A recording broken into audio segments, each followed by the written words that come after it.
Maak nie saak wat die vraag is nie, die antwoord is altyd kaas. Ons maak vandag 'n buffalo chicken cheese dip, maar ek forceer eers myself om hierdie selderysap te drink. Hierdie is regtig een van my gunstelinge, nie net omdat daar kaas in is nie, maar ook omdat dit so maklik is, al moet jy nog steeds 'n eie kerf.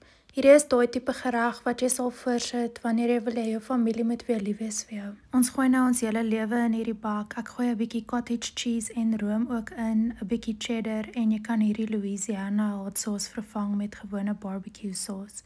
Ek sit ook natuurlik blou kaas by. Ek weet dis nie vir almal nie. Teen hierdie tyd moet jy ook begin dink wat die wissel gaan wees waarmee jy hierdie gaan opskoep. Dit kan enigiets wees van 'n tortilla tot 'n Marie beskuit. Ek weet nie wat jy van hou nie. Nou bak ons net hierdie one pot wonder vir 'n paar minute. Hierdie is 'n definitiewe 10 uit 10 en 'n moet probeer. Dis al. Dankie. Amen.